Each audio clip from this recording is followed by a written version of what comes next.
7 نفر کارمند اداره دولتی آب‌تامین‌کنی و کانالیزاسی شهر پنجکند هنگام تعمیر قبور کانالیزاسی که در چقوری 10-15 متر قرار داشتند از حساب اخراج گاز متن بیهوش گردیدند.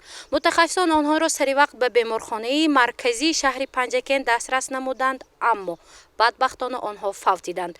گفته می شود که یک نفر ساکن این شهر که شهروند پنجکند می باشد در حالت بیهوشی قرار دارد و در شعبه احیا است.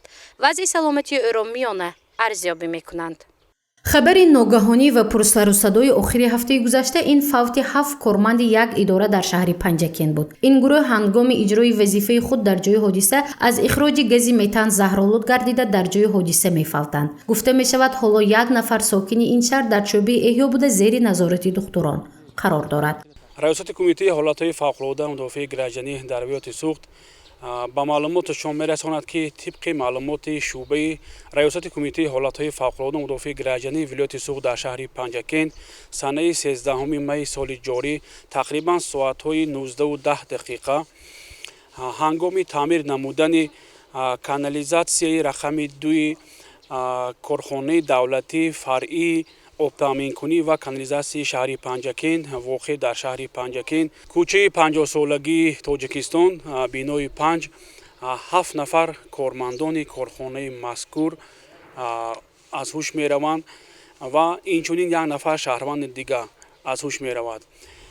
بعد از اشوز رفتن آنها کارمندان کارخانه مذکور و شهروند را با بیمارخانه بستری در حالت مدهوشی میبرند و در نتیجه احتمالاً از حالت زهرآلود شوی باشد که 7 نفر متاسفانه 7 نفر کارمندان کارخانه آب‌تامین‌کنی و کانالیزاسی شهر پنجکند می‌فوتند.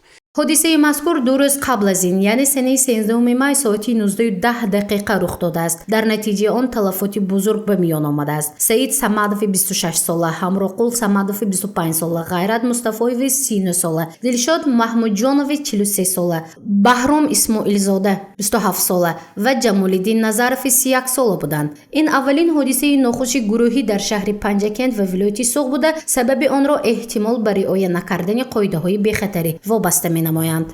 برای کمک همدیگر شتافتند که یا برای خلاص کردن و کمک همدیگر شتافته باشند که حادثه چنین رخ داده است که متاسفانه نه تنها یک یا 2 نفر 7 نفر می‌فوتند. از سن سال فوتیدگان تقریبا از 35 تا 65 ساله را تشکیل می‌دهد و هم خیلی که گفتیم همه به کارمندان هنگام انتقال دادن به بیمارخانه در بیمارخانه به هلاکت می‌رسند و از طرف مقامات‌های داخلدار مقامات اجرایی حکم دولتی شهر پنجکند با جسد آنها به صاحبانشان سپرده می‌شود.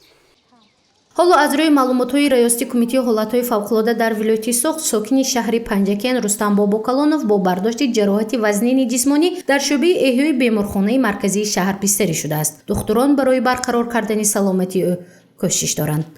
گزارش مفنوشکر و نعیم جان ایوبов برای برنامه اطلاعاتی خبر.